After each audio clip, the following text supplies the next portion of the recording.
හරි. එතකොට මේ ඊද ගුරුත්වාකර්ෂණ ගණන් ටික තියෙනවා. නේ 66.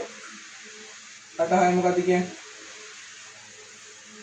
අරය ආරු ග්‍රහ ලෝකයක කේන්ද්‍රයේ සිට ආර්ධවයට පිහිටි ලක්ෂයක ගුරුත්වාකර්ෂණ ශේෂ තීව්‍රතාවය 12 නිව්ටන් වේ 12 නිව්ටන් කිලෝග්‍රෑමයට වේ.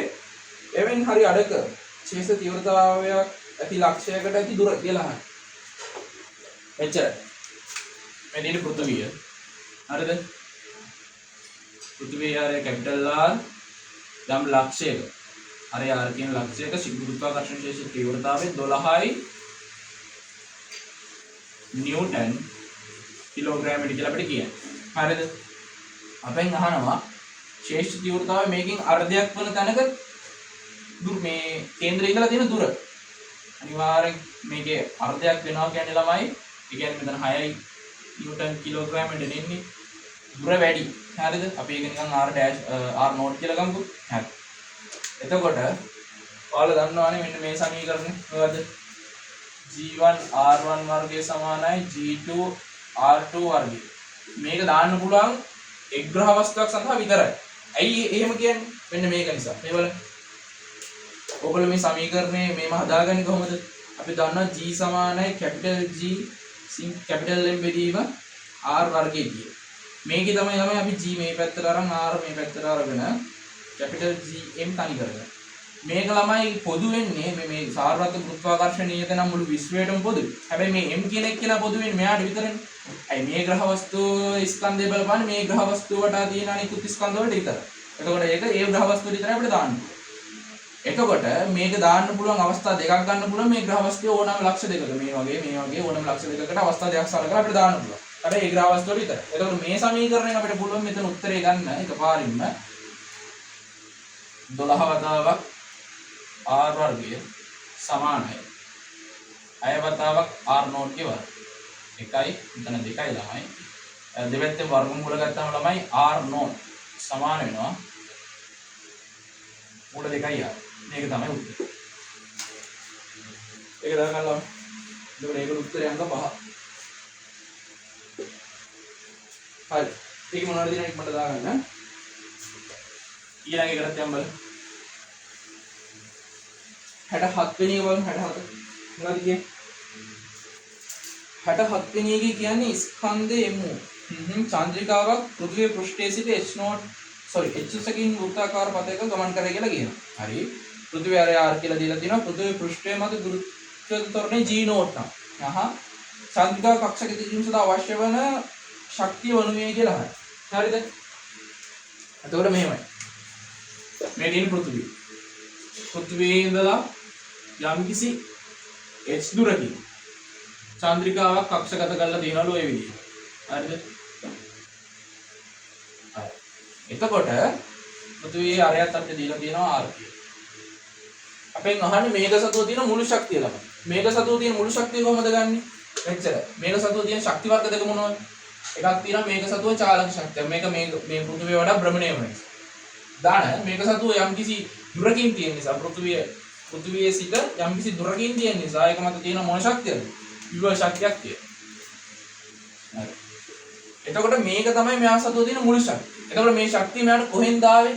ඒ කියන්නේ ශක්තිය ලැබීමක් හෝ විනාශ වීමක් සිද්ධ වෙන්නේ නැති නිසා ළමයි මේ ශක්තිය මෙයාට ආවේ අපි දීපු ශක්තිය තමයි එයා සතුව එහෙම තියෙන්නේ. ඒ කියන්නේ මෙයා සතුව තියෙන මුළු ශක්තිය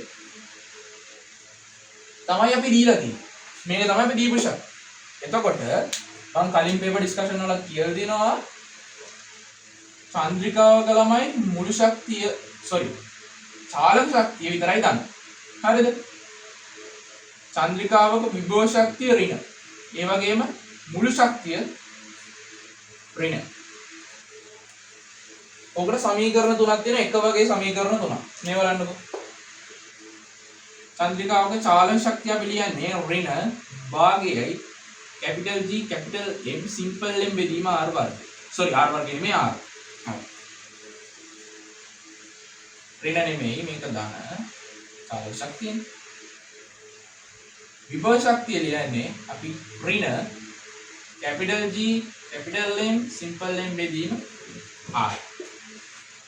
මුළු ශක්තිය ඍණ. ඒක කොහොමද?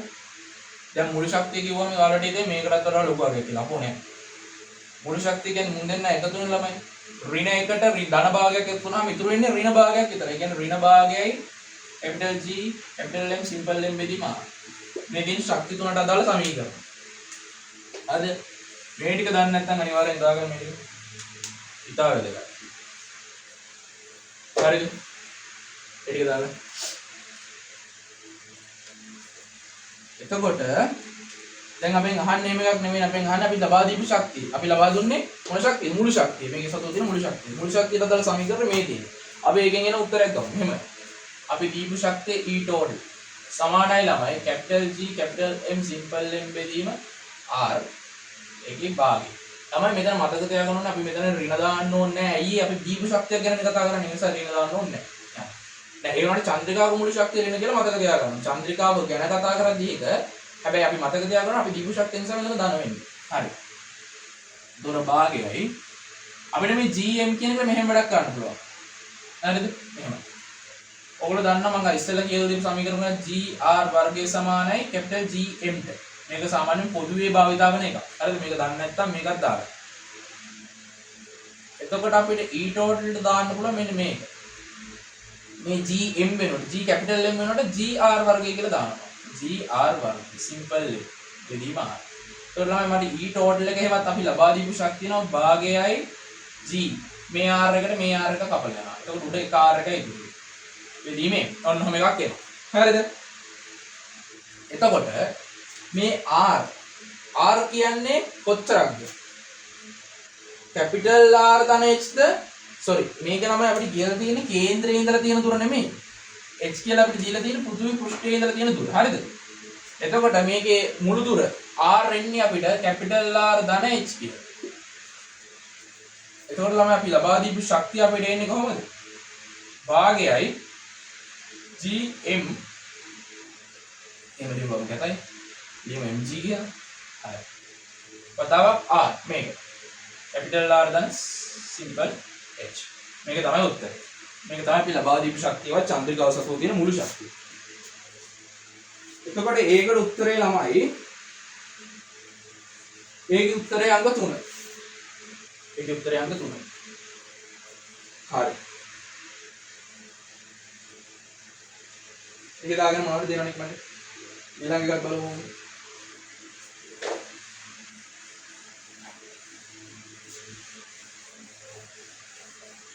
ඊළඟ බලන්න මොකද්ද? 63 නේද? නෑ sorry. 68 වෙනි. 68 මොකද්ද කියන්නේ? බලමු මොකද්ද කියන්නේ? 68. පෘථිවි ආරය කැපිටල් R කියලා දීලා තියෙනවා. පෘථිවි පෘෂ්ඨය මත ගුරුත්වාකර්ෂණ ශේෂ තීව්‍රතාවය G නෝට් කියලා දීලා තියෙනවා. හරි. පෘථිවි කබලයේ තුල අනේ අපිට එහෙම ටච් වෙනවා අඩු කෑල්ලක්. හොඳේ. පෘථිවි කබල තුල කේන්ද්‍රය සිට R දුරකින්. හරිද? ඒ කියන්නේ පෘථිවි ආරයට වඩා ඒ දුර අඩුයි. දුරකින් පීඩි ලක්ෂයක ගුරුත්වාකර්ෂණ ශේෂ තීව්‍රතාවය G නෝට් ඇසුරෙන් හොයන්න කියලා තියෙනවා. මෙහෙමයි. දැන් මේ පෘථිවිය ගත්තොත් හරිද? දැන් උතන ගොඩක් කා පාඩල ගන්නවා. මේ බලන්න. පෘථිවිය ගත්තොත් එහෙම පෘථිවිය අපිට දීලා තියෙනවා ආරය R කියලා. අපෙන් අහන්නේ පෘථිවියෙන් පිටත ලක්ෂයක නෙමෙයි. හරිද? පෘථිවියෙන් පිටත ලක්ෂයක නම් අනිවාර්යෙන් G ප්‍රතිලෝම සමානුපාතිකයේ කැට R වර්ගය. හරිද? නැත්නම් මේ සමීකරණය මම ඉස්සෙල්ලා ලිව්වේ G සමානයි capital G M බෙදීම R වර්ගය. මේ සමීකරණය මේ පදයේ පොදු නිසා තමයි මම මේක මේ විදිහට ලිව්වේ. එතකොට ළමයි අපෙන් අහන්නේ පිටත ලක්ෂයක නෙමෙයි පෘථිවි පෘෂ්ඨයේ පිටත ලක්ෂය නෙමෙයි පෘථිවි පෘෂ්ඨයෙන් ඇතුළත ලක්ෂයක. ඇයි ඒ? අපිට කියලා තියෙනවා R විශාලයි simple R කියලා. ඒ කියන්නේ අපෙන් අහන්නේ මෙන්න මේ හරිය වගේ ලක්ෂයක ගුරුත්වාකර්ෂණ ශේෂ තීව්‍රතාවය. හරි? එතකොට දැන් මේක හොයාගන්නේ කොහොමද? මෙච්චරයි කරන්නේ. දැන් මේ simple R අරේ වටා යම් ස්කන්ධයක් තියෙනවනේ පෘථිවියේ. මේව රවුමක් ඇඳගත්තාම මේකේ රවුමින් ඇතුළට ස්කන්ධය තියෙනවනේ. ඒ ස්කන්ධේ විතරයි මෙන්න මේ ලක්ෂ්‍ය ගුරුත්වාකර්ෂණ ශේෂ්ත්‍ර තීව්‍රතාවයට බලපාන. හරිද? ඒ වගේම තමයි මේ කැපිටල් R මෙන්න මේ පෘථිවි පෘෂ්ඨ ගුරුත්වාකර්ෂණ ශේෂ්ත්‍ර තීව්‍රතාවයටත් බලපාන්නේ ඒකෙන් ඇතුළේ තියෙන මේ ස්කන්ධය විතරයි. හරිද? එතනින් පිටත් එහෙම. එතකොට අපි දන්නවා සමීකරණය මොකද්ද අපි ගන්නෙ? G සමානයි capital G m බෙදීම r වර්ගය. මේක සාමාන්‍යයෙන් බහුලව භාවිත වෙන නිසා මේක මතක තියාගන්න. නැත්නම් ඔයාලා අර mg දැන් මෙන්න මේ සමීකරණයට ආදේශ කර කර ඉන්න පටන් ගන්න එපා. f සමානයි capital G capital M simple m බෙදීම r වර්ගය. ඊට පස්සේ බලය සමානයි mg. කොහොම ආදේශ කරලා මේකට මේක කපලා අර නිකන් පොඩි වැඩ කරන්න යන්න එපා. හරිද? මොකද කාලය සීමිතයිනේ. ඒකවල අපි කරන්න ඕනේ මේ සමීකරණ මතක තියාගන්න. මොකද ඉතාලම ලේසි. මොකද අපිට MCQ එකක් කරද්දී ස්පීඩ් එක වැඩි වෙන මාරම් වටනවා මේ මතක තියාගන්න. එතකොට දැන් බලන්නකො මේකේ G සමානයි capital G මේ capital M කියන පෘථිවි ස්කන්ධෙනේ මම මේක මෙහෙම ලියනවා. දැන් ඔයගොල්ලෝ දන්නවා මම මෙහෙ ලියන්න rho සමානයි MB කියලා. හරිද? rho සමානයි MB කියලා. එතකොට මට ස්කන්ධය ගන්න පුළුවන් rho V කියලා. ළමයි මෙතන පරිමාවට මට මොකද්ද ලියන්න පුළුවන්? මම මුලින්ම කතා කරන්නේ මේකේ මේ පිටත ලක්ෂ්‍ය. මෙන්න මේ ලක්ෂ්‍ය ගුරුත්වාකර්ෂණ ශීර්ෂ තීව්‍රතාවය G ගැන. එතකොට මට මෙතන M ට ගන්න පුළුවන් rho වතාවක් ගෝලයක කොහොමද පරිමාවල යන්නේ? 3 4යි 5R capital R ගානේ. මේක මට ආදේශ කරන්න පුළුවන් නේද මෙතනට ගෙනල්ලා? අවුලක් නැහැ නේ. rho 4න් 3යි 3න් 4යි 5 capital R ගානේ. මම R එළියට ගන්නවා. මෙතනට එළියට එන්නේ simple R වර්ගය. sorry capital R වර්ගය. ළමයි බලන්න මට කියන්නකෝ සාරවත් ගුරුත්වාකර්ෂණ නියමයේ නියතය. එතකොට මේ rho කියන එක පෘථිවිය සඳහා නියතයි. මේක කොහොමද නියතයි මේකත් නියතයි. එතකොට මේ සම්පූර්ණ පදයේම නියතයක් නේ මම මේ පදයට සාමාන්‍යයෙන් ආදේශ කරනවා k කියලා.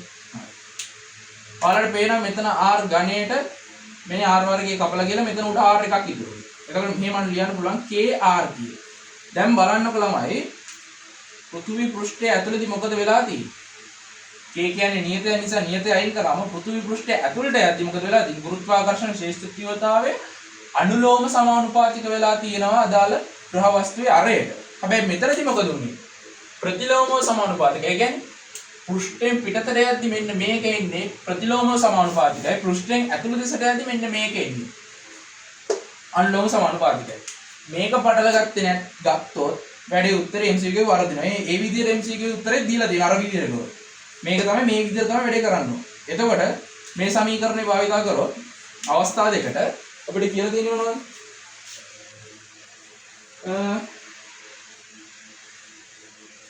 අපිට පෘථිවි පෘෂ්ඨයේ G0 කියලා අගේ දීලා තියෙන්නේ. එතකොට මම මේක G0 සමානයි K. ඔයාලා මෙහෙම ලියන්න කැමති නම් ලියන්න 0 4න් 3යි 5 කියලා. එච්චර ලියන්න ඕනේ නෑනේ මොකටද? මේක නියතයක් මම K කියලා දාගන්න. හරි. මේක පළවෙනි සමීකරණය. දෙවෙනි සමීකරණය මේක G dash. ඒක K. ඒකත් ඒ විදිහට ලියන්න පුළුවන්. මේ විදිහටම ලියන්න පුළුවන්. වතාවක් R. මේක දෙක. මේ දෙන්නව බෙදුවාම බෙදුම් බලන්න මේ දෙන්න. G0 බෙදීම G dash සමානයි K ට K කපලා යනවා මේ පැත්තේ capital R බෙදීම simple R කියලා. ඒගොල්ලෝ මට මෙතන ඕනේ G dash මම උත්ත කර ගන්නවා. G dash සමාන වෙනවා G0 simple R බෙදීම capital R. මේක තමයි ළමයි උත්තරය. හරි. එතකොට එතන උත්තරේ ළමයි කීයද? උත්තරේ අංක 3. ඒකේ මොනවද දෙනවා දාගන්න ඉක්මනට.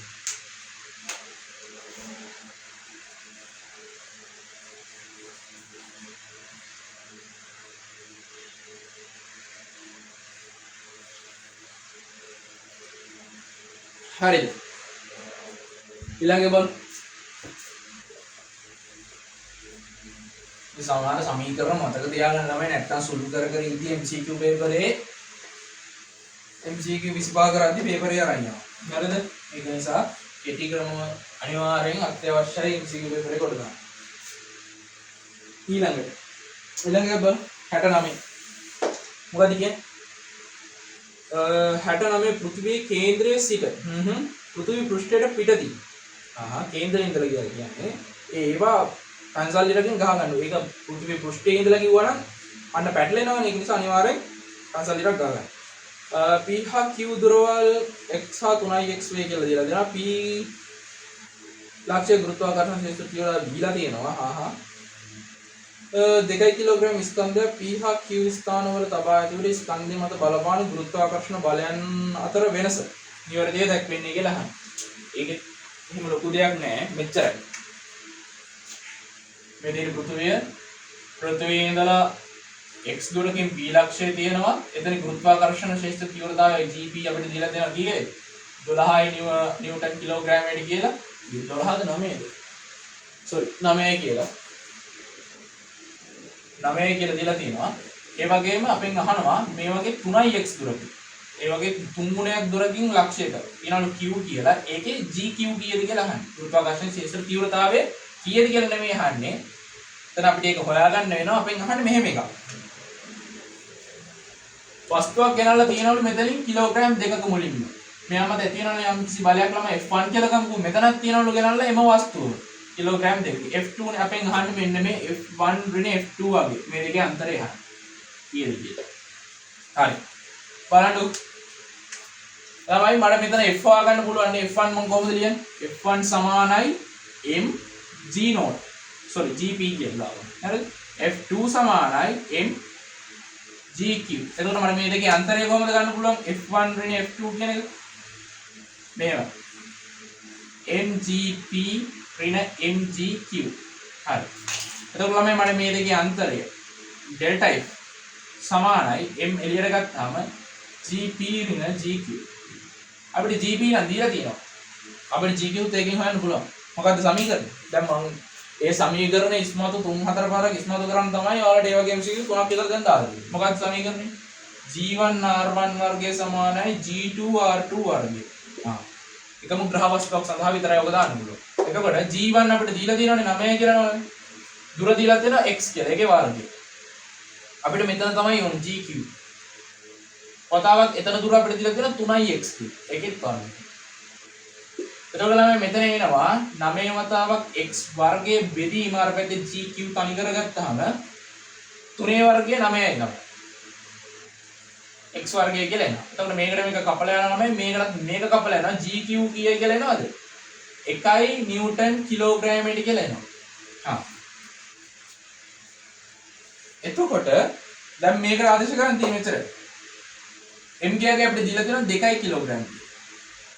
MCQ එකේ දීලා තියෙනවා. වතාවක් gp අපි දන්නවා කීයද? 9.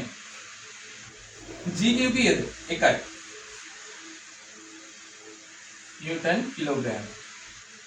එතන ළමයි එනවා 2 වතාවක් 8යි කියලා. නිව්ටන්. කීයද? වෙනස 16 නිව්ටන් කියලා එනවා. ඔන්න ඔකයි උත්තරේ. එතකොට අර මේ සමීකරණය කී පාරක් දැන් පාවිච්චි වුණාද? මේ සමීකරණය ඉතා වැදගත්. ඕකේ එල් වලදී ඇහෙනවා. බොහෝ විට ඇහෙන සමීකරණයක්. හරිද? ඒ නිසා අනිවාර්යෙන් වැදගත්. ඒක සම්බන්ධව තියෙන තව MCQ ටිකක් ප්‍රැක්ටිස් කරන්න පුළුවන් ඉතා වැදගත්. එතකොට ඒකේ 16 කියලා නේ උත්තරේ කීයද ළමයි? උත්තරය අංක 1. උත්තරය අංක 1. හරි. ඒකේ මොනවද තියෙනවද ඉක්මනට දාගන්න. ඉක්මනට දාගන්න ඉක්මනට.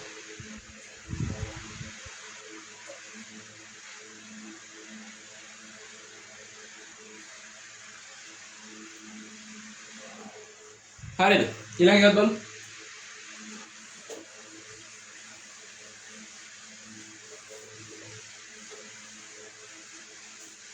බලමු ඊළඟ මොකක්ද කියන්නේ.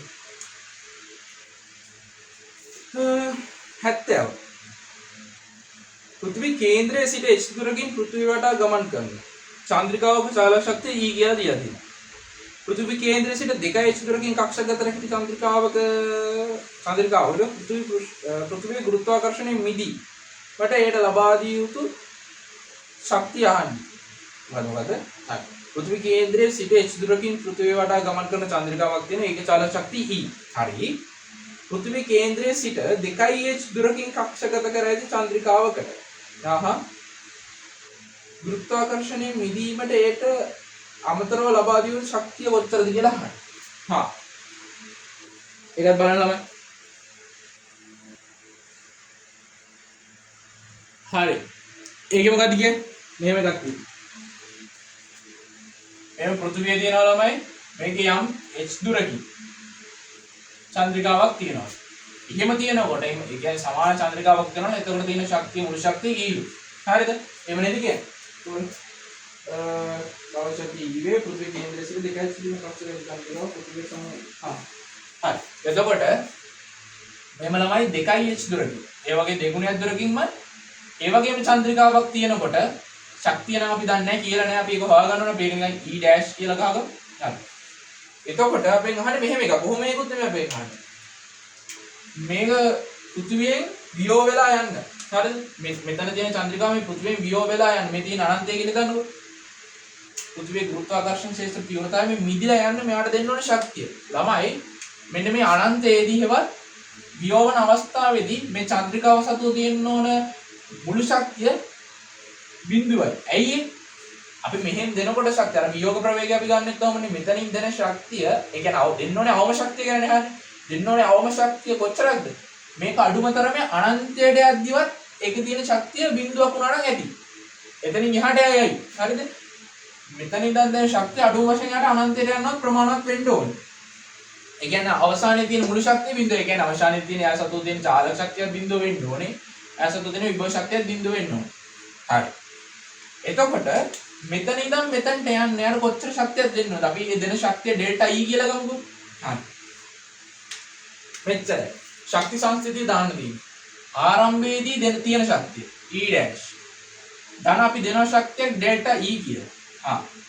මේක අවසානයේදී තියෙන ශක්තියට සමාන වෙනවා. අවසානයේදී ශක්තියක් නැහැ. ඒ කියන්නේ බිඳුවට සමාන වෙන්න ඕනේ.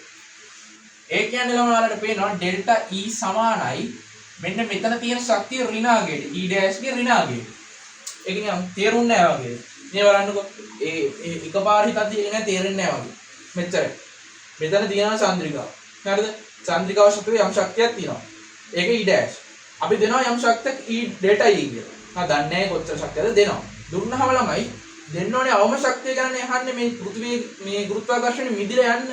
පෘථිවියේ ගුරුත්වාකර්ෂණ ශේෂ්ත්‍රයේ කෙලවර ලක්ෂයට යනකොට අපි දෙන්න ඕනේ අවම ශක්තිය කියන්නේ එයාගේ සතුව තියෙන මුළු ශක්තිය බිඳුවක් වෙන්න විදියට දුන්නා නම් අන්න අවම ශක්තිය. හරිද? ඒ කියන්නේ මෙයාගේ අනන්තයට යනකොට මුළු ශක්තිය බිඳුවක් වෙන්නේ. එතකොට ශක්ති සංස්ථිතිය නියමයට අනුව ආරම්භයේදී පවතින ශක්තිය අවසානයේදීත් එහෙමම තියෙන්න ඕනේ. අයන ආරම්භයේදී තියෙන ශක්තිය තමයි E' දන ඩෙල්ටා E. අවසානයේදී මුළු ශක්තිය බිඳුවයි. ඒ කියන්නේ ඩෙල්ටා E සමාන වෙන්න ඕනේ ඍණ E'ට. මොකද ශක්තිය නැවීමක් හෝ විනාශ වීමක් සිද්ධ වෙන්නේ නැති නිසා. එහෙනම් මෙච්චර. දැන් අපිට හොයාගන්න තියෙන මොකද? මේ තියෙන අපි දීපු ශක්තියන අපිට හොයාගන්න E'. E' හොයාගන්න තමයි මේ අපිට මෙයාව කලින්ම කියලා තියෙන්නේ. ඇයි ඒ? ඔයාලන්න මුළු ශක්තිය සමීකරණ මම ඉස්සෙල්ලා කිව්වා මේ සමීකරණ දන්නවනම් මාරම ලේසි MCQ වගේ. හරිද? ඍණ මුළු ශක්තිය ඍණ කියලා කිව්වනේ. ඍණ භාගයයි capital G capital M simple M බෙදීම R. මේක සමීකරණ. එතකොට අපිට R ට දාන්න පුළුවන් අරගෙදි E සමානයි ඍණ භාගයයි G කැපිටල් M. හරිද? මේක මම වෙනම ලියාගෙන එකයට H කියලා ලියාගන්න. මම මේ පැත්තට ගෙන්නන්නකෝ. EH සමානයි ඍණ G capital M simple M බෙදීම 2. හරි. ඒ වගේම ළමයි මට පුළුවන් මොකද්ද? ඊළඟ අවස්ථාවටත් ඕකම කරන්න.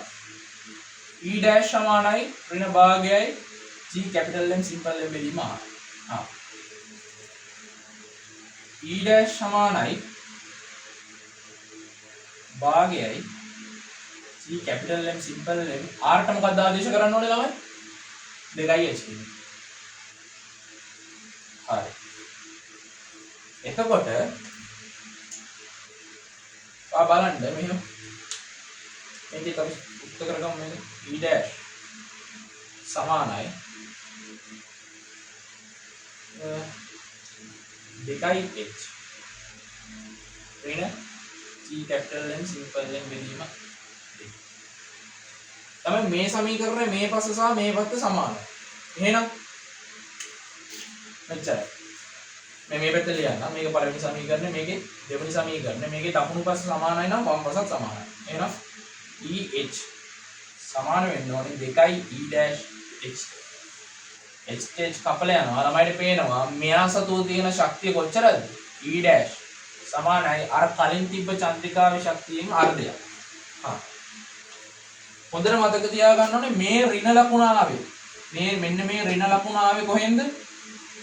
මෙයා මේ පැත්ත ගෙනිච්ච නිසා. හැබැයි ඔයාලා දන්නවා කොහොමත් මුළු ශක්තිය ඍණාගය. එහෙනම් මේ වගේ එකක් වෙන්න ඕන. ඩෙල්ටා E සමානයි ඍණ වතාවක් ඍණ E ඩෑෂ් කියන එක. හරිද? ඒක තේරුම් නැද්ද? මෙහෙමයි. අපි මෙතන මම E ඩෑෂ් ආදේශ කරේ ඍණ දාන්න නැතුව. සුළු කරන්න පාසු. මෙයාව එහා පැත්තට ගෙනිච්චාම එයාගේ ඍණ E ඩෑෂ් උනා. ළමයි කොහොමද දන්නවා මොකක් හරි චන්ද්‍රිකාවක මුළු ශක්තිය ඍණාගයක්. මුළු ශක්තිය ඍණාගයන් නිසා තමයි මෙතන ඍණ ලකුණ දැම්මේ. එතකොට මේ ඍණේ මේ ඍණ ගුණ වෙලා ඩෙල්ටා E සමාන වෙනවා E ඩෑෂ්ට. ඒ E ඩෑෂ් කියගේ හොයාගත්ත E බෙදීම 2යි කියලා එහෙනම් අපි ලබා දිය යුතු ශක්තිය ළමයි E බෙදීම 2යි. ඕක තමයි උත්තරේ. එතකොට මේකේ උත්තරේ කියලා ළමයි උත්තරේ අංක 5. උත්තරේ අංක 5 තමයි. ඒකත් දාගන්න ඉක්මනට.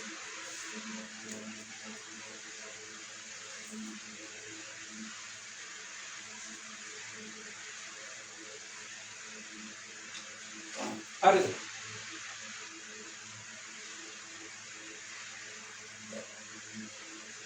හරිද? ඊළඟට බලමු. මේක මොකක්ද කියන්නේ?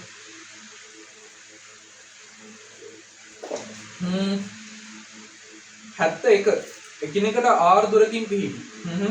ප්‍රොෆෙසර් ආනන්ද දීලා දෙනවා සිම්පල් m හා 4යි සිම්පල් m ස්කන්ධ දෙක රූපේ පරිදි දක්වා ඇත. මේව ලක්ෂයන් දෙක යා කරන රේඛාව මත ගුරුත්වාකර්ෂණ ශේෂ්ඨ තීව්‍රතාවයේ ශුන්‍ය වන ලක්ෂය. සිම්පල් m සිට ඇති දුර වන v කියලා අහන්නේ. ඔය කියවන පොදු රටාවේ ගණන් ළමයි සාමාන්‍යයෙන් ඇහෙන ගණන්. හරිද? එහෙමයි.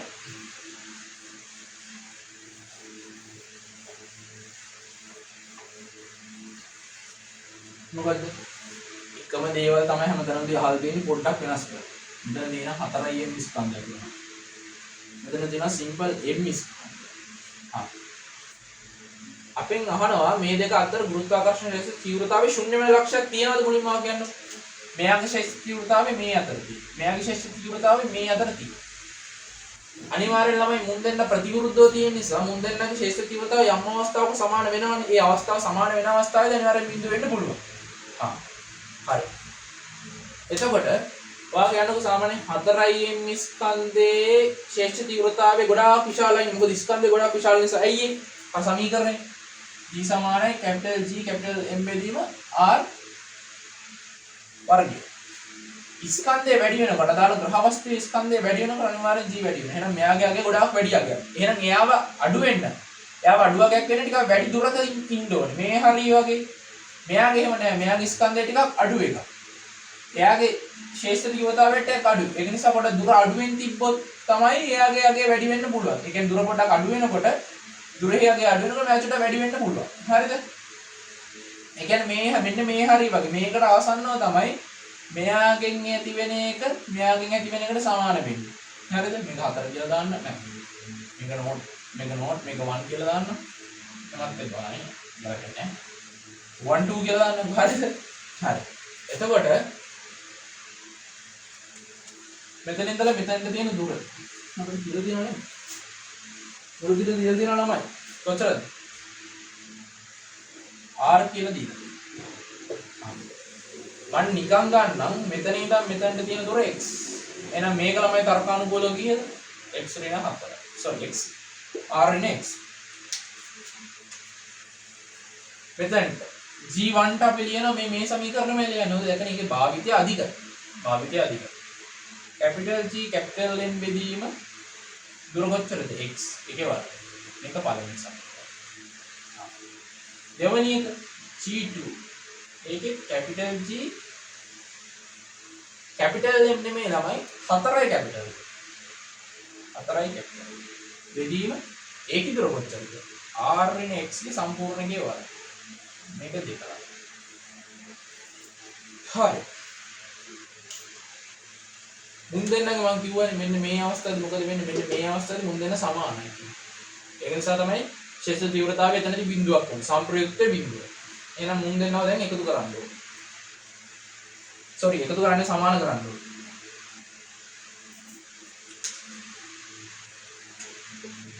capital G capital M x වර්ගයේ සමානයි. හරිද? 4යි G M බෙදීම r ඍණ x ගේ සම්පූර්ණකයේ වර්ගය. මේකට මේක කපලා යනවා ළමයි. හරස් ගුණිතය දැම්මහම මේ පැත්තේ යනවා r ඍණ x ගේ සම්පූර්ණකයේ වර්ගය සමානයි 4x ගේ වර්ගය. මේක වර්ග ප්‍රකාශය මේ ප්‍රසාරණය කරොත් ළමයි r වර්ගයේ ඍණ මෙයාගෙන් ගුණ වෙලා ඒක දෙකෙනුත් ගුණ වෙනවා. මෙයාගෙන් ගුණ වෙලා ඒක දෙකෙනුත් ගුණ වෙනවා.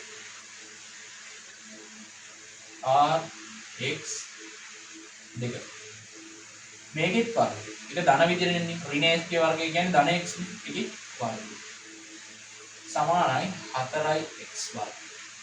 හරි. එතකොට ළමයි මේ පැත්තට යන්න.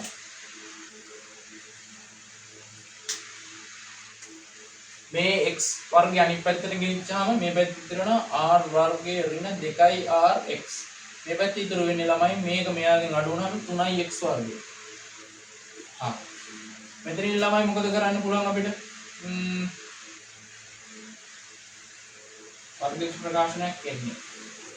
එතකොට ඒක කරගමු.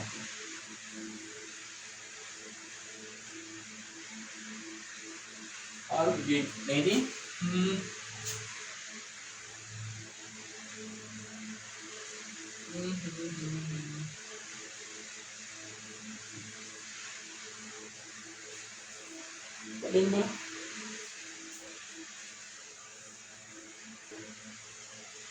ඉච්චර දෙයක් කරන්න ඕනේ නැහැ. මෙච්චර සුළු කරන්න දඟලන්න ඕනේ නැහැ. එකපාර උත්තර ගන්න පුළුවන්. නේ? මෙහෙම. දෙපැත්තෙන් වර්ගයෙන් තියෙන වර්ගමූලය දාන්නකො. r ඍණ x ගේ වර්ගමූලය වර්ගයේ වර්ගමූලය සමානයි 4x වර්ගය. උගලලා මේකේ වර්ගමූලය r ඍණ x ම තමයි. 4 වර්ගමූලය 2යි x වර්ගයේ වර්ගමූලය x. හරිද? මෙහෙම ගියොත් ඔයාලා දන්න වෙන්නේ අර මම කිව්ව විදිහට ගියොත් ඒ විදිහට හදාගෙන යන්න බෑ. එතකොට r ඍණ x සමානයි 2x කියලා එනවා. එතකොට r සමානයි මේ x එක මේ පැත්තට ගියම ධන x නම් 3යි x. x සමානයි r බෙදීම 3 කියලා එනවා. ඔබ තමයි. ඒ කියන්නේ සිම්පල් m ස්කන්ධයේ ඉඳලා මුළු දුරෙන් 3න් 1 දුරේ තමයි ගුරුත්වාකර්ෂණ ක්ෂේත්‍රය ශුන්‍ය වෙන්නේ. උත්තරේ කීයද එතකොට? r බෙදීම 3. උත්තරේ අංක 2. උත්තරේ අංක 2. පැහැදිලි නේද? ඒකෙත් මොනවද දෙනවද දාගන්න? එතකොට එතනින් අපේ 71 වෙනි ගානේ ගුරුත්වාකර්ෂණය සම්බන්ධයෙන් CQ ටික ඉවරයි පළවෙනි පේපර් එක.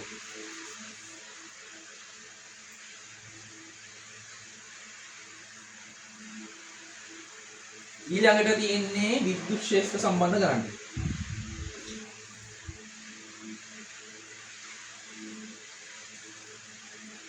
ඒක මොනවද දෙනවද ඉක්මනට දාගන්න. හරි.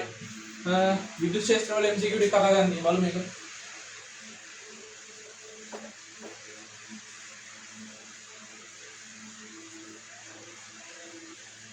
විද්‍යුත් ක්ෂේත්‍ර වල මේ පළවෙනිම MCQ එක දාලා දෙන්න ටිකක් අහු වෙනවා අඩු කෑල්ලක් බලමු මොකද කියන්නේ. පැත්තක දිග 15 සෙන්ටිමීටර සමපාද ත්‍රිකෝණ වල ශීර්ෂ තියනවලු. ඒවල ශීර්ෂ වල දීලා දෙනවලු ඍණ 4යි q ධන q ධන 2යි q කියලා ආරෝපණ ටිකක් කියලා දෙනවා.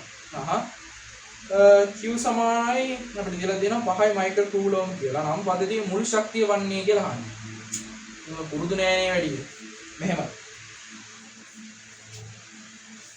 මුලින්ම ඔයාලා දැනගන්න ඕන කාරණාවක් තියෙනවා. ආයෙ ගන්නකො මෙන්න q1 q2 කියලා ආරෝපණ දෙකක් තියෙනවා යම්කිසි r පරතරයකින්. යම්කිසි r පරතරයකින් තියෙනවා. එතකොට මේ පද්ධතියේ තියෙන මුළු ශක්තිය කීයද කියලා අහනවා. ඒකට සමීකරණයක් කියනවා ළමයි. මොකක්ද සමීකරණය? මේ පද්ධතිය සල මුළු ශක්තිය ළමයි 1යට 4යි 5 epsilon naught. වතාවක් q1 q2 කින් වැඩි කරනවා. q1 q2 කින් වැඩි කරලා ඒක බෙදනවා ඒ දෙක අතර පරතරය. මෙන්න මේ ආකාරයට තමයි මේ පද්ධතියේ ශක්තිය ගන්න. හරි. ඒක දාගන්න. ඔක ගොඩක් ළමයි දන්නේ. ඉන්නට දාගන්න.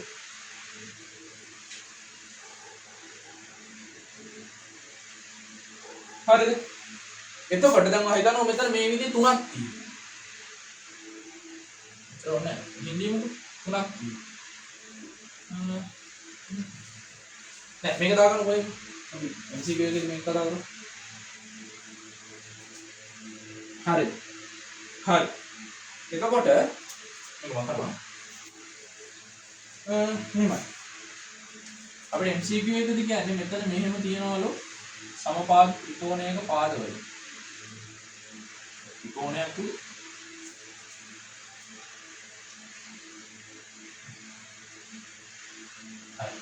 එතකොට මේක 15 සෙන්ටිමීටර එක පාදයක දිග. අපිට කියන ආරෝපණය තියෙන 4යි q ධන q තියනවලු ධන 2යි q තියනවලු ඍණ 4යි q තියනවලු. හරි නේද? ඔව්. හරි. එතකොට මේ පද්ධතිය මුළු ශක්තිය කොහොමද හොයන්නේ?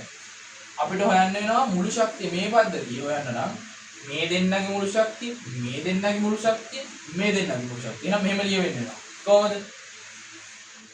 1ට 4යි 5 එප්සයිලන් නෝට් වතාවක්. මේ දෙන්නම මුලින්ම ගන්නකො. ධන q වතාවක් ධන 2යි. එතකොට කොහොමද එන්නේ? 2යි q වර්ගය. දෙදී මේ දෙන්න අතර පරතරය අපි 15 සෙන්ටිමීටර මේක හැම එකම අතර පරතරය අපි නිකන් r කියලා දැක්ක දාගමු. ඒකට එකතු වෙන්න. මේ දෙන්න අතර 1ට 4යි 5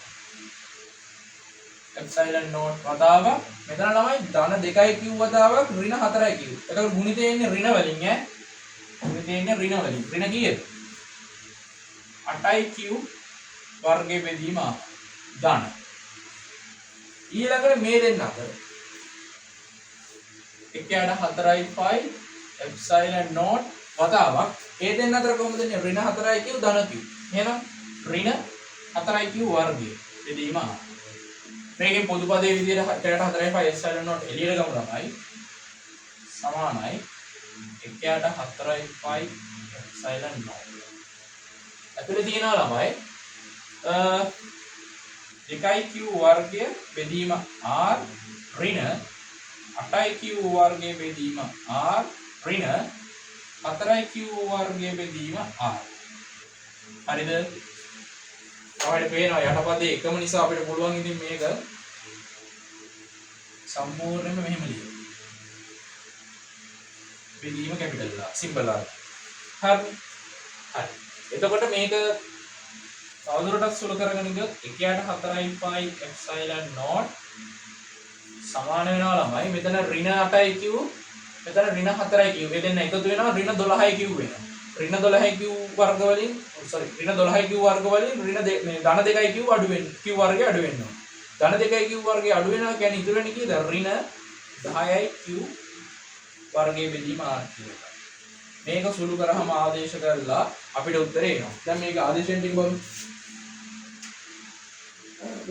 මේක ගත්තම අපිට කියලා දෙන්නේ q සමානයි 5යි මයික්‍රෝ කූලෝම් කියලා ගන්නනේ.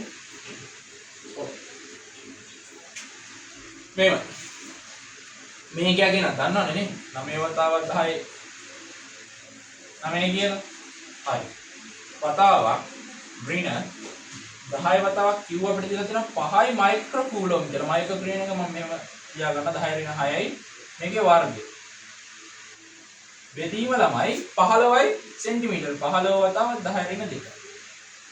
හරි ඔක සුළු කරාම අපිට උත්තරේ එනවා ඍණ 15යි කියලා.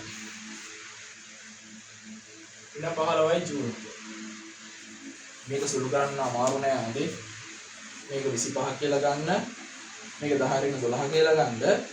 මෙතන 15 මෙතන 90ට කැපෙනවා ළමයි. හරිද? 6ට කැපෙනවා. මේක 10 8 කියලා මේක 10 8 කරලා මේක 90 කරලා ගන්න. මෙතන 15 6යි කියලා කැපෙනවා. එතකොට අතන 25ක් වෙනවා. 25 සරක් 6 150 කියලා එනවා. 15 තමයි උත්තරේ. හරි.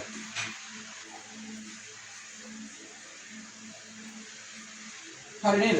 ඊළඟ කරත් යන්න බලන්න. නැත්නම් වෙලාව ගොඩක් යනවා. ඔව් ස්ටොප් කරලා ඔයාලා මොනවද කියනවා දාන්න.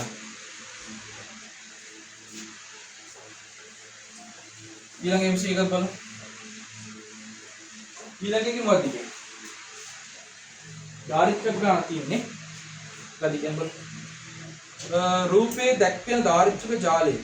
සියලුම ධාරිත්‍රක මයික්‍රෝෆැරඩ් වලින් දී ඇත. AB අග්‍රාතර විභවාන්තරය අපිට දීලා තියෙනවා. විද්‍යුත් ගාමක විභවාන්තරයක ඉදිරියට ධාරිත්‍රක වල ගබඩා වී ඇති මුළු ශක්තිය. ප්‍රධානම දේ ඔයාලා දැනගන්න ඕන ධාරිත්‍රයේ ගබඩා වෙලා තියෙන මුළු ශක්තිය හොයන්න භාවිත කරන සමීකරණ තුන. හරිද? මේක අග්‍රාතරට V කියලා විභවාන්තරයක් දීලා තියෙනවා නම් මේකේ කැපැසිටි එක C නම් ධාරිතාවයේ C නම් මෙන්න මේ ශක්තිය හොයන සමීකරණ තුනක් තියෙනවා. පළවෙනි මේක පොදුවේ භාවිත කරන භාගයයි CV වර්ගය. හරිද? මේ පළවෙනි සමීකරණය. මේ සමීකරණයට මේ සමාන මේ Q සමානයි CV නේ. මේකේ ගබඩා වෙලා තියෙන ආරෝපණ ප්‍රමාණය. හරිද? මෙන්න මේ ආරෝපණ ප්‍රමාණය සමානයි ධාරිත්‍රකයේ ධාරිතාවතාව විභවාන්තරය. මේක දන්නවනේ හැමෝම දන්නවනේ සමීකරණය. මේ සමීකරණය භාවිත කරලා අපි හදා ගන්නවා තව මෙතනින් සමීකරණ ටිකක් මෙහෙම. ධාරිත්‍රකයේ ශක්තිය සමානයි භාගයයි QV කියලාත් එකක් හදා ගන්නවා. ඒ වගේම ධාරිත්‍රකයේ ශක්තිය සමානයි Q වර්ගයේ බෙදීම 2C කියලාත් හදා ගන්න පුළුවන්. හරිද? එතකොට මේ විදිහේ සමීකරණ තුනක් එනවා ධාරිත්‍රකයේ ශක්තියට. මේක අර නිකන් අර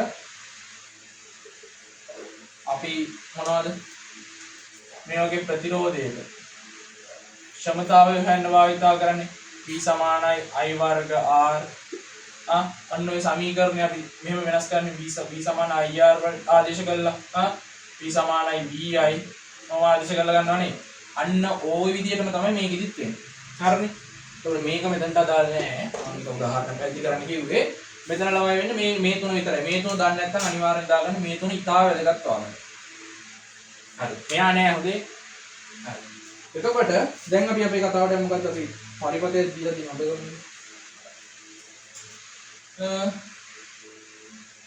මෙතන තියෙනවා 9ක් මයික්‍රෝෆැරඩ්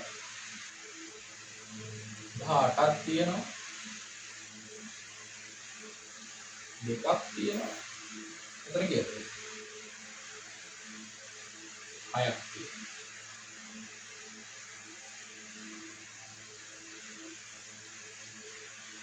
මේ තියෙන්නේ AB අග්‍රතය.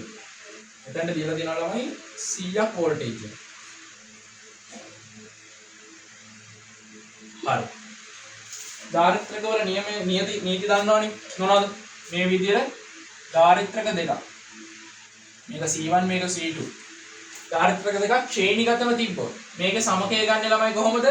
ප්‍රතිරෝධවල සමාන්තරගත ආකාරයට. මේකේ සමකය කැපිටල් C නම් එකට C සමානයි එකට C1 දාන එකට C2 මේකම අපි සුළු කරලා හදා ගන්නවා මේ ප්‍රතිරෝධ වල හදාගන්නේ R සමානයි R1 R2 මෙහෙම හදා ගන්නවා නේද ගුණිතේ වතාවක් එකතුව කියලා ඒකම තමයි C සමානයි ගුණිතේ වතාවක් එකතුව හරි මේවත් දන්නේ නැත්නම් ඉක්මනට දාගන්න ඒ වගේම ප්‍රතිරෝධ මේ මොනවා ධාරිත්‍ර දෙකක් මෙහෙම තිබ්බොත්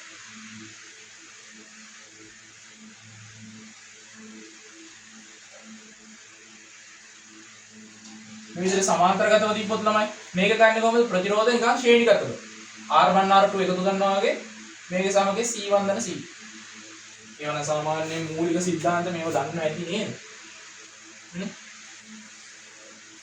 හරි. ඒක මකනවා. දැන් යම් බලන්න. මෙහෙමයි. මට කියන්නකෝ. මට කියන්නකෝ මේ ප්‍රතිරෝධ තුන කොහොමද තියෙන්නේ මෙයයි මේ තුනම තියෙන ශ්‍රේණිගතව. ශ්‍රේණිගතව තියෙනවා නම් මම කොහොමද ගන්න කිව්වේ?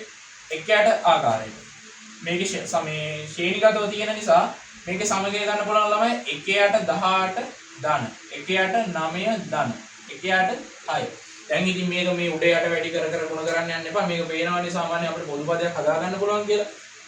18 එහෙමම දාමු 18 පොදු විදියට ගමු. 18 ධන මේක හදාගන්න පුළුවන් නේ යට 18 වෙන විදිහට උඩයි යටයි දෙකම වැඩි කරනවා. යටත් 18. මේක තුනෙන් වැඩි කරාම එනවා උඩයි යට. 3 18. එහෙනම් මේක යට පොදු පදයේ කීයද 18. උඩ එකතු කරාම එනවා 6යි කියලා. ඒක යට C.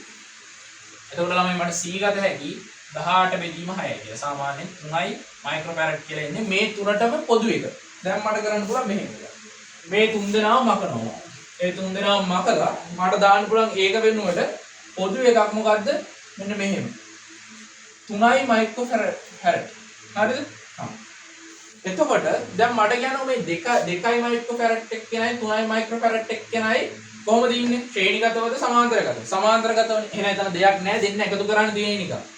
ඒ දෙන්න එකතු කරාම ඒකේ සමගය ගත හැකි 3 ධන 2 කියලා. සාමාන්‍යයෙන් 5යි මයික්‍රෝෆැරඩ් කියලා එනවා. එතකොට අපිට ඒ දෙන්නවත් මග දෙන්න. ඒ දෙන්න වෙනකොට දාත හැකි පොදු එකක් මොකද්ද? 5යි මයික්‍රෝෆැරඩ්. හා. දැන් මේ බලන්න 20යි 5යි 12යි. තුන් දෙනාම කොහොමද ඉන්නේ? ශ්‍රේණිගත. එහෙනම් මේකේ සමගය හොයන්නේ කොහොමද? සමාන්තරගත ආකාරයෙන්.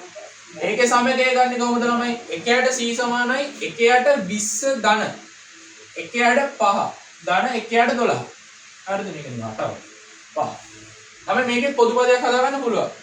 60 හදාගන්න පුළුවන් නේ යට පොදු විදියට. එකයට c සමානයි මේක 3න් ගඩ කරාම උඩයි යටයි 60 හැදෙනවා. මේක 12න් ගුණ කරාම යට 60 හැදෙනවා. මේක 5න් ගුණ කරාම. එතකොට තමයි මෙතන අපිට එනවා පොදු පදේ යට 60 විදියට ගත්තාම 12යි 5යි 17යි 3යි ඔව්. මෙතන එනවා ළමයි 17යි 21යි නේ. ඔව්. c සමානයි 60 බෙදීම 21 කියලා එනවා මයික්‍රෝෆැරඩ්. හරි.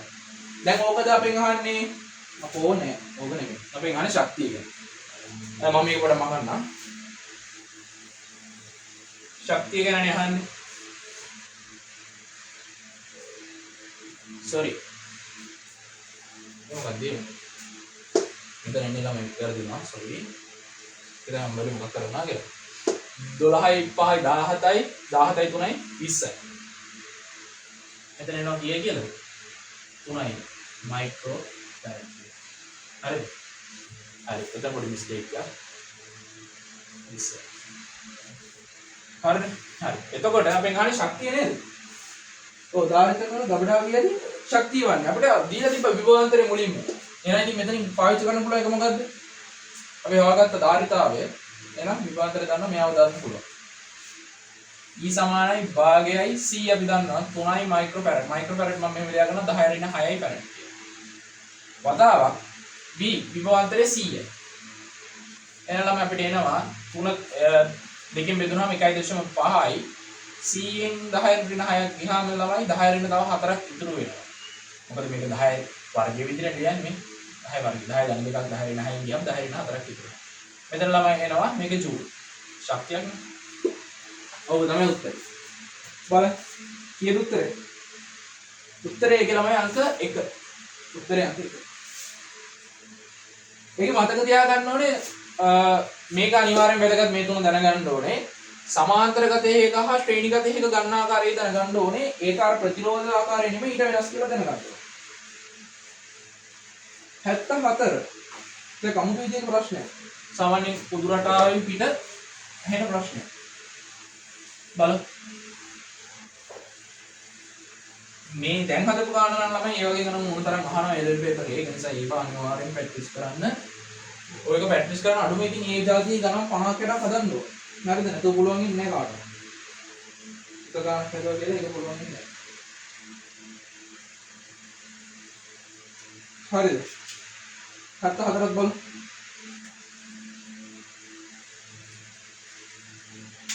ගණිතේ රූපේ පරිදි බැටරියක් මගින් ධාරිත්‍රකයක් ආරෝපණය කර ඉන් පසුව පාර විද්‍යුත් මාධ්‍යයක් ඒ තුළට ක්‍රමයෙන් ඇතුළත් කරනු ලැබේ කියලා කියනවා. හරි. එවිට සිදුවන්නේ කියලා අහන්නේ. මෙහෙමයි. ඔක සාමාන්‍යයෙන් ගොඩක් ළමයිට පැටලෙනවා. මොකද්ද වෙන්නේ කියන්නේ? මෙහෙමයි. එතන මතක තියාගන්න එකක් තමයි ඒක අපිට කියන බැටරියක් සම්බන්ධ කරලා තියෙන්නේ කියලා. එහෙම මේකට බැටරියක් දීලා තියෙන්නේ. එහෙනම් මොකද්ද මේ ධාරිත්‍රකයේ දීලා තියෙන විභවාන්තරය වෙනස් වෙනවද? අපෝ නෑ බැටරියක් මගේ අඛණ්ඩව ඒ විභවාන්තරය දීගෙන ඉන්නවා. එහෙනම් මේක හරහා මේ විභවාන්තරයේ තියෙන ඩෙල්ටා P කියන විභවාන්තරය තියෙනවා. හරි. එතකොට අපිට කියන කොහොම තියෙනකොට ඇතුල් කරනවලු මෙන්න මේ වගේ පාර විද්‍යුත් කුට්ටියක්. පාර විද්‍යුත් කුට්ටියක් ඔය වගේ එකක් ඇතුල් කරනවා. හරි. ළමයි ඔයාලා දන්නව නේද? සාමාන්‍යයෙන් අපි ධාරිත්‍රකයක ධාරිතාවය ලියන්නේ කොහොමද? C සමානයි A epsilon naught බෙදීම D. මේක තමයි භෞතික මේ තියෙන පේන දේවල් භාවිතා කරලා ධාරිත්‍රකයක ධාරිතාව හොයාගන්න සමීකරණය. එතකොට මේ epsilon naught ඔහොම නෙමෙයි ළමයි ඇත්තටම ලියන්නේ epsilon naught k කියලා ලියන්නේ. හරිද?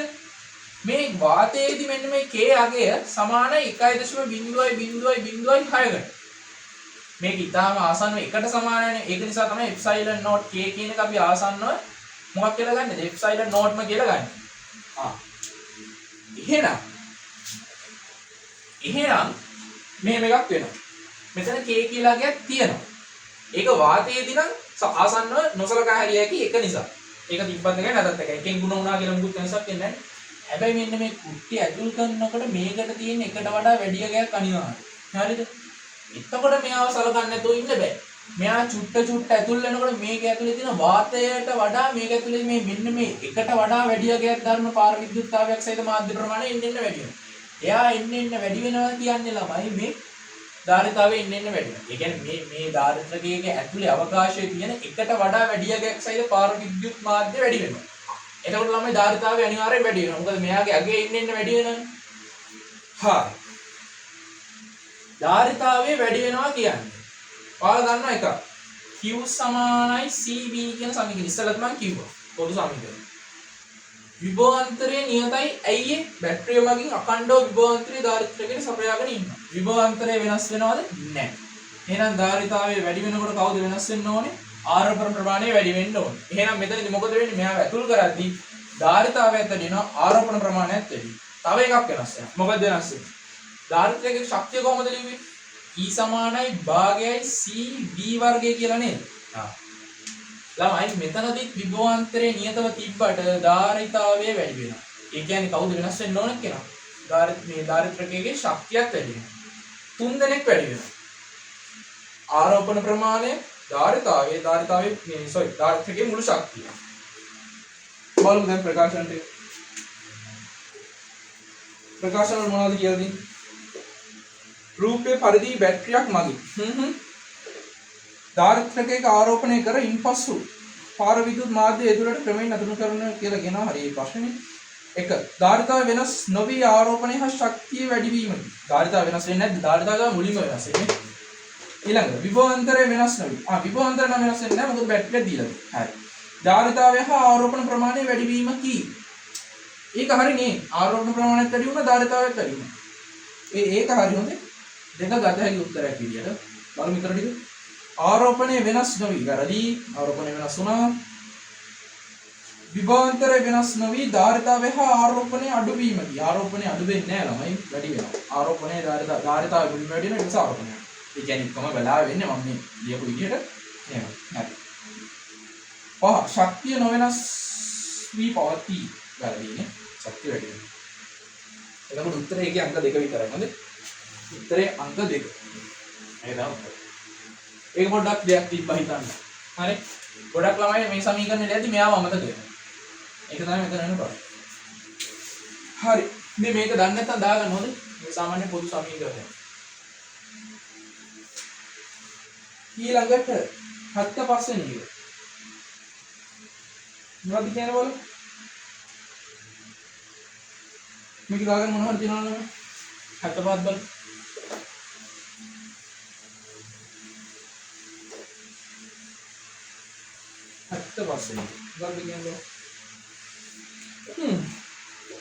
සන්නායක ගෝලීය කබලු දෙකක් රූපේ පරිදි සන්නායක කම්බි වලින් සම්බන්ධ කර ඇත කියලා කියනවා. ඒක සටහන තියෙනවා. පද්ධතියේ සඵල ධන ආරෝපණයක් ලබා දී ඇත. ස්ථිති විභවයේ V කේන්ද්‍රයේ සිට අරය ආය සමග වෙනස් වීම වඩාත්ම හොඳින් නිරූපණය කෙරුණියේ කියලා අහන්නේ. ඕක මෙහෙමයි. හරිද? මේ වගේ අබොලවල් දෙකක් තියෙනවා.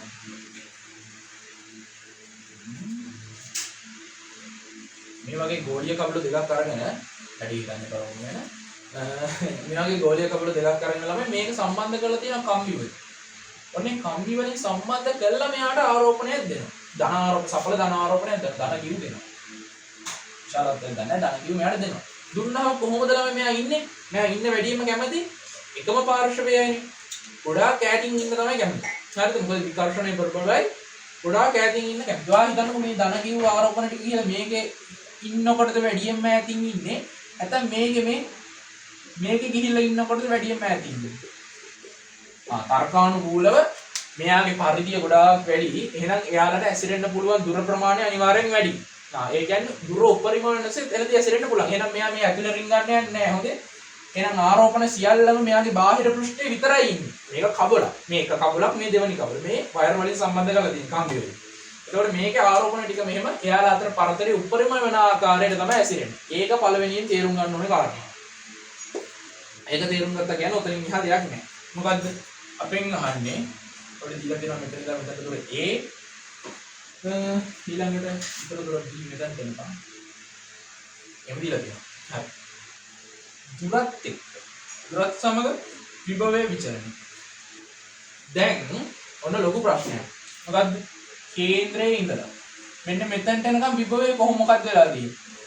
මෙන්න මේ දුර ප්‍රමාණය ඇතුළත විභවය මොකක්ද වෙලා තියෙන්නේ? කියන්නේ B ට එනකම් මෙහෙම වැඩක් තමයි වෙලා තියෙන්නේ. මොකක්ද වෙලා තියෙන වැඩේ? මෙච්චරයි. බලන්නකෝ.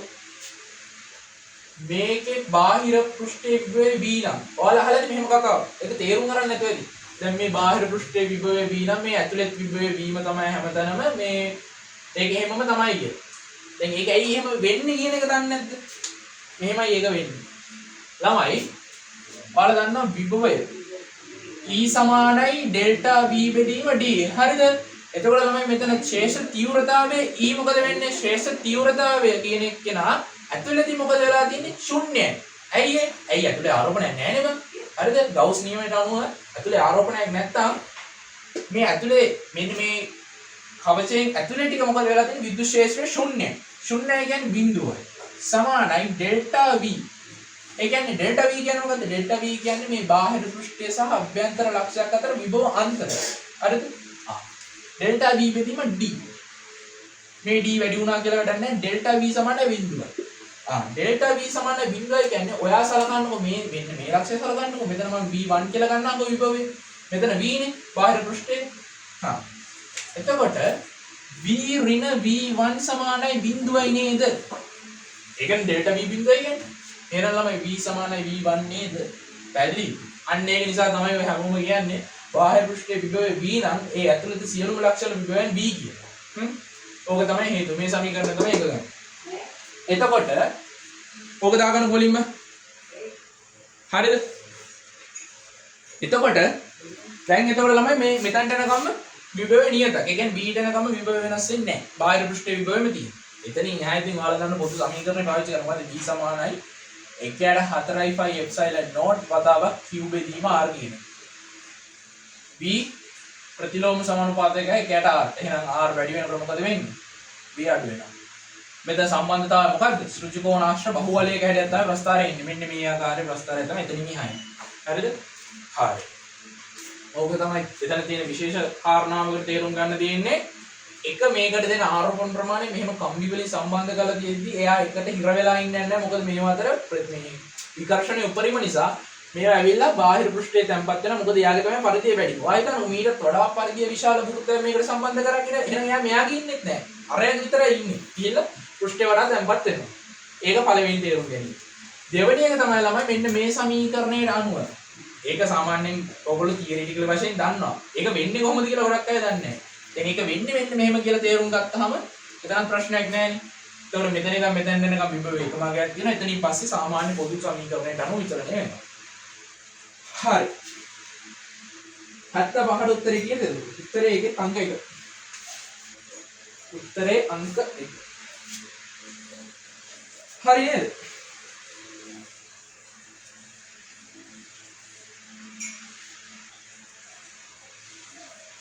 ඊළඟ එක බලමු ළමයි.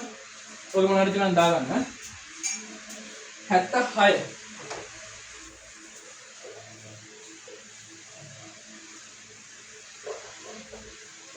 හය මොකක්ද කියන්නේ බලමු.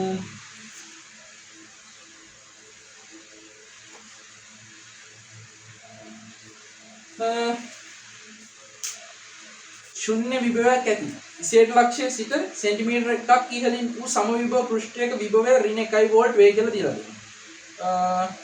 3 සෙන්ටිමීටර ABCD සමවිභව පෘෂ්ඨයේ AB BC CD DA හි මධ්‍ය ලක්ෂයන් පිළිවෙලින් PQRS වේ හෝ S සිට ABCD වෙත ගෙන ගිය Q ආරෝපණය රූපයේ ලෙසට චලිත කරවයි වැය වූ ශක්තිය අහන්නේ. ලොකු කතාවක් කියලා උත්තරේ බලන්න මොනවද කියන්නේ. මෙන්න මෙහෙම එකක් තියෙනවා. මේක තමයි A B C D කියන්නේ. හරිද? මේකේ මධ්‍ය ලක්ෂණ ගැන අපිට කියනවා කොහොමද? P Q R S Q. හරිද? හරි.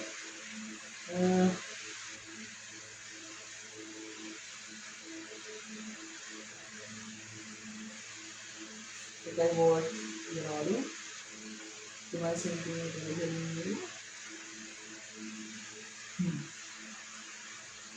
මේ වල විභවය මේ සම විභව පෘෂ්ඨවල විභවය ඍණ 1 වෝල්ට්.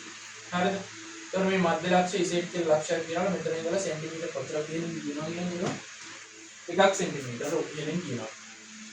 මෙතනදී කියනවා ළමයි එච්චරයි. අපිට කියනවා මේ පෘෂ්ඨයත් සම විභව පෘෂ්ඨය, මේ පෘෂ්ඨයත් සම විභව පෘෂ්ඨය, මේකත් සම විභවය, මේකත් සම විභවය. ආරෝපණය ගෙන යන්නේ මෙතන ඉඳන් මෙතනට ගෙන ගියා, මෙතන ඉඳලා මෙතනට ගෙන ගියා, මෙතන ඉඳලා මෙතනට ගෙන ගියා, මෙතන ඉඳන් මෙතනට ගෙන ගියා. අපිට බයිලා වැඩක් නැහැ. එච්චරයි. මේක සම විභව පෘෂ්ඨයක්, මේක සම විභව පෘෂ්ඨයක්, මේක සම විභව පෘෂ්ඨයක්, මේක සම විභව පෘෂ්ඨයක්. අපි ආරෝපණය චලනය කරාම ඒකේ සිදු වෙච්ච ශක්ති වෙනස. ඒවත් අපි කරපු කාර්යය හෝ ඒක නැත්තම් මොකද ශේෂ්ත්‍රය මගින් කරපු කාර්යය කොහොමද ගන්නෙ? ඩෙල්ටා W සමානයි කිව්වතාවක් විභව වෙනස ඩෙල්ටා V. එතකොට මෙතනදී ළමයි මට කියන්නකෝ කරපු කාර්ය ප්‍රමාණය අපි දන්නේ නැහැ. හැබැයි මෙතන මෙහිම ගෙනිහිලා අවසාන ලක්ෂයට ගේන්නේ මෙතන විභවයත් එකම වගේ මෙතන විභවයත් ඒ කියන්නේ එකම ලක්ෂයට ගේන්නේ. අවස්ථා දෙකේම විභවයන් එකයි. එහෙනම් Q සමානයි V1 ඍණ V2 කියන්නේ කීයද? මෙන්න මේකගේ බිඳුවයි. ඇයි එකම අවස්ථාවල එකම ලක්ෂයට ගේන්නේ. ඒ කියන්නේ මෙතන ඩෙල්ටා W මොකද වෙන්නේ? මේක ගුණ වුණාම ඩෙල්ටා W සමානයි ළමයි බිඳුවයි කියන එනවා. ඒක කොච්චර ප්‍රශ්න ලොකු වෙනවද නැහැ උත්තරේ. හරි. උත්තරේ අංක 1. සම විභව පෘෂ්ඨ නිසා ළමයි. ලොකු කතාවක් කියලා අන්තිමට හිතන්න දෙයක් නැති කරනවා. හරි. ඊළඟ බල 77. 77 වෙනි වල මොකද කියන්නේ? කුඩා ආරෝපිත ගෝලාකාර වස්තු දෙකක් එකිනෙක 2 සෙන්ටිමීටර දුරින් තැබුව විට එකිනෙක මත ක්‍රියා කරන බලය 1.5ක් වේ කියලා කියනවා. හරි. වස්තු දෙක අතර දුර 3 සෙන්ටිමීටර දක්වා වැඩි කලට එකිනෙක මත ක්‍රියා කරන නව බලයන් වන්නේ. පොඩි ළමයි කියන හම්බවන ගාන. පළවෙනි අවස්ථාවේදී ඔහොම Q1 Q2 Q1 කියලා ආරෝපණ දෙකක් තියෙනවා. මෙයාලා සෙන්ටිමීටර දෙකක් දුරින් තියනවා කියලා කියන්නේ 2 සෙන්ටිමීටර දුරින් තියනවා කියලා කියනවා. ඊළඟ අවස්ථාවේදී මේ දෙන්න අතර පරතරය Q1 සහ Q2 අතර පරතරය 3 සෙන්ටිමීටර cm දක්වා වැඩි කරනවා කියලා කියනවා. හරි. පළවෙනි අවස්ථාවේදී මෙයාලා අතර ඇති වෙන බලය කොහොමද අපි ලියාගන්නේ? මෙහෙමයි. F සමානයි 1/4 pi epsilon naught වතාවක් Q1 වතාවක් Q2 බෙදීම R ට අපි ආනේ කමන්නේ R1 වර්ගය කියලා දාගමුකෝ. R1 වර්ගය මේක F1. හරි. ඊළඟ අවස්ථාවේ ඒකට තෝගම දාමු. F2 මෙතනදී ඇති වෙන බලය එකක්මයි. දෙන්නම තමයි එකම බලය හොඳයි ඇති වෙන්නේ. මේ දෙන්නේ ගුණිතෙන් මේ සමීකරණයම තමයි මෙයාට ලියෙන්නේ. මේ සමීකරණයම තමයි මෙයාට ලියෙන්නේ. දෙන්නම දෙම සමාන බල තමයි තියෙන්නේ. ඒක දන්නවනේ. අපි දන්නේ ආකර්ෂණ බල විකර්ෂණ බල කියලා. දෙන්නමට සමාන බල තමයි තියෙන්නේ. F2 1/4 pi epsilon naught පදාවක්. ඒකේ Q1 Q2 ම තමයි බෙදීම R2. ඒ වර්ගය. ඔය දෙන්න බෙදුවොත් ළමයි සාමාන්‍යයෙන් දැන් මෙතන මෙහෙමයි. මේ දෙකටම පොදුවෙන් මෙහෙම ගන්න පුළුවන්.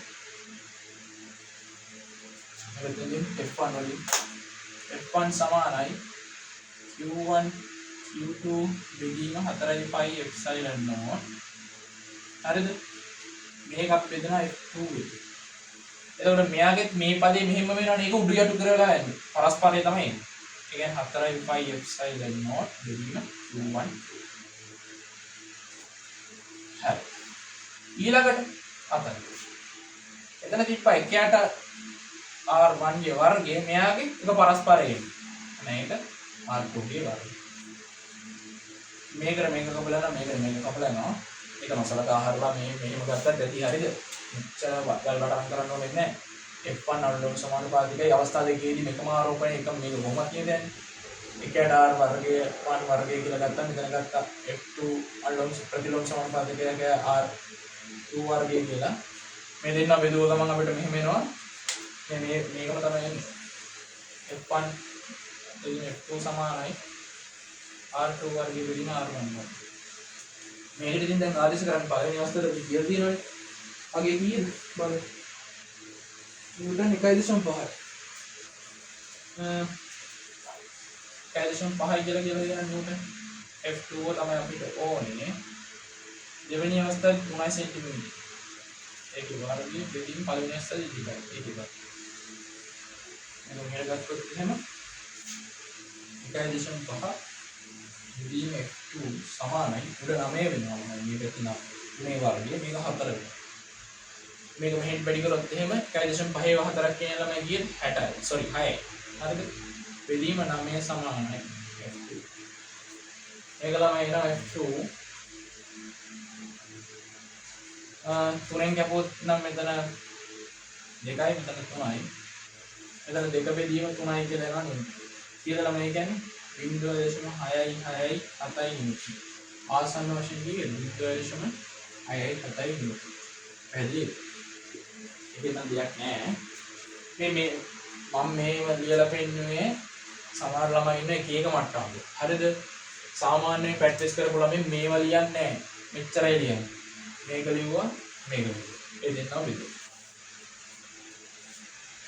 හරි. උත්තරේ ළමයි ආවේ අපිට එකයට sorry දෙක බෙදීම 3යි කරන්නේ. උත්තරේ 3. හරි.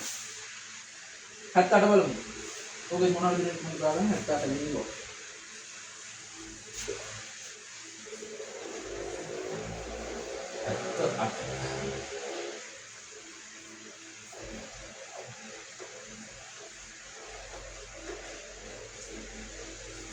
78 මොකද කියන්නේ? අර ඉස්සෙල්ලා හදපුවාගේ ගානක් කියන්නේ. සමාන්තර දහඩු දෙකක් අතරට රූපයක් තියලා තියෙනවා. රූපය දැක්වෙන හැඩේ පාර විද්‍යුත් පූර්ව ඒකාකාර ප්‍රවේගයෙන් ඇතුළත් කරන විට. ධන දහඩුවේ ආරෝපණ ප්‍රමාණය කාලය සමග වෙනස් වන ආකාරය වඩාත් හොඳින් නිරූපණය වන්නේ කියලා. අර මම ඒක දැම්මේ අර ඉස්සෙල්ලා කිය අපි ඒක ගැන කතා කරමු නිසා. මෙන්න මෙහෙම එකක් දීලා තියෙනවා.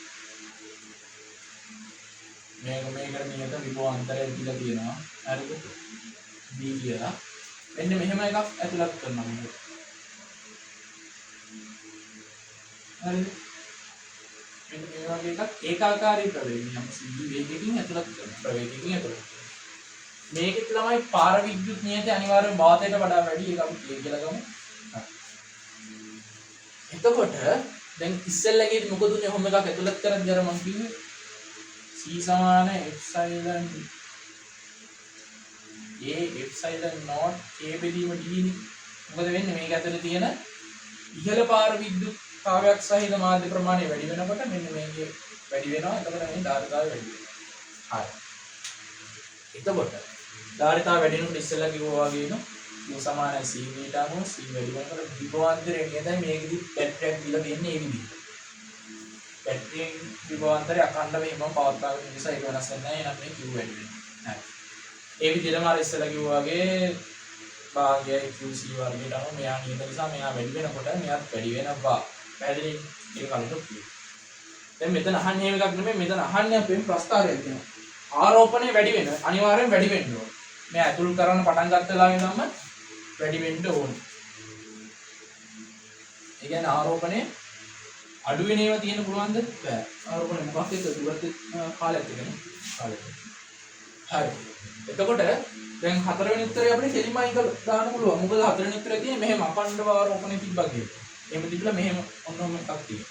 එහෙම වෙන්න බෑ ළමයි. මොකද මෙයා අතුලත් කරනකොට ආරෝපණය එන්න වැඩි වෙනවා. ධාරිතාව වැඩි වෙන නිසා ඒක ඒ සමී ඒ කියන්නේ ඒ ප්‍රස්තාරය ඉන්න බෑ. ඒකයිද? එතකොට දැන් බලන්නකෝ මෙන්න මෙතනට එනවා. මෙන්න මේ පාර්ට් එක මේ චූටි කෑල්ල.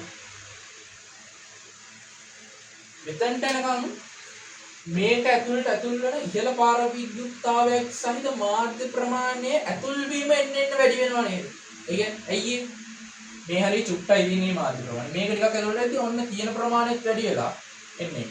ටික එන්න තියෙන ප්‍රමාණය වැඩි වෙනවා. ඒ කියන්නේ මේක ඇතුළට ඇතුල් වෙන මාධ්‍ය ප්‍රමාණයත් එන්න වැඩි වෙනවා. මේක ඇතුළට ඇතුල් වෙන ප්‍රමාණය වැඩි වීම හේතු කොටගෙන ධාරිතාවය වැඩි වෙනවා. ඒ එන්න ඇතුල් වෙන මාධ්‍ය ප්‍රමාණය වැඩි වීම හේතු කොටගෙනත් ධාරිතාවය වැඩි වෙනවා. ආකාර දෙකකින් වැඩි වෙනවා. මොකද්ද ආකාර දෙක? පළවෙනි එක තමයි මේක ඇතුළට කොහොමද ඉහළ පාර විද්‍යුත්තාවයක් සහිත මාධ්‍යයක් දානකොට ධාරිතාවය වැඩි වෙනවා. දෙවෙනි එක තමයි මේක ඇතුළට ඇතුල් කරන ඉහළ පාර විද්‍යුත්තාවයක් සහිත මාධ්‍ය ප්‍රමාණය එන්න වැඩි වෙන නිසා මෙයා වැඩි වෙනවා. ආකාර දෙකකින් මෙයා වැඩි වෙනවා. ආකාර දෙකකින් මෙයා වැඩි වෙනවා කියන්නේ මෙයා එන්න වැඩි වීම වැඩි වෙනවා. එයා එන්න වැඩි වීම වැඩි වෙනවා කියන්නේ ආරෝපණයත් එන්න වැඩි වීම වැඩි වෙනවා ඒ අවස්ථාවේ. කොතනට යනකම් මෙන්න මෙතනට යනකම් විතරයි. මේ කෑල්ල මේක ඇතුළට යනකම් විතරයි. මෙන්න මේව එන්න වැඩි වීම වැඩි. ඊළඟට මොකද වෙන්නේ? ඊළඟට දැන් මේ කෑල්ල ඇතුළේ තියෙන්නේ මෙයා සම්පූර්ණයෙන් ඇතුළේ තියෙනවා. ඊට පස්සේ මොකද මේක ඊට පස්සේ අන්න පාර විද්‍යුත් මාධ්‍ය ඇතුළත් වෙන ප්‍රමාණය එකම. ඇතුළත් වෙනවා හැබැයි ඇතුළත් වෙන ප්‍රමාණය එකම ගිය නිසා මේ මෙයාගෙන් වැඩි වීම සිද්ධ වෙන්නේ නැහැ. ඒ කියන්නේ වැඩි පාර විද්‍යුත් මාධ්‍ය ප්‍රමාණයක් ඇතුළත් වෙන්නේ නැති නිසා එකම ප්‍රමාණයක් ඇතුළත් වෙන නිසා ඇතුළත් වෙන ප්‍රමාණය නිසා මත පමණ ධාරිතාවය වැඩි වෙනවා. එහෙම ධාරිතාවය වැඩි වෙන නිසා මේක එකපාරක් වැඩි වෙනවා. මෙයත් එකපාරක් විතරයි වැඩි වෙන්නේ. එහෙනම් ඒකාකාරීව වැඩි වෙනවා. මොකද ඒකාකාරී ප්‍රවේගයෙන් ඇතුළත් කරන නිසා. එහෙනම් එතන ඉඳන් මෙච්චර නෙවෙන්නේ කොහොමද ඒකාකාරීව. ඔන්න ඔහොම. කොටස් දෙකයි. එකක් එන්න වැඩි වෙන ආරෝපණය ඊළඟ කොටස ඒකාකාරීව වැඩි වෙන ආරෝපණය. ඔච්චරයි. මේක එකක් තියෙනවා.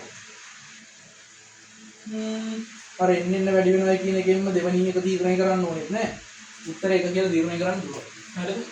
එන්න වැඩි වෙනවා කියන එකෙන්ම මේ පාර්ට් එක හඳුනාගත්තා පස්සේ මේක කැලලා ඉක්වන්න යන්න ඕනේ නෑ. ඒකෝට ඒකේ උත්තරේ කීයද? 78ද? උත්තරය අංක 1.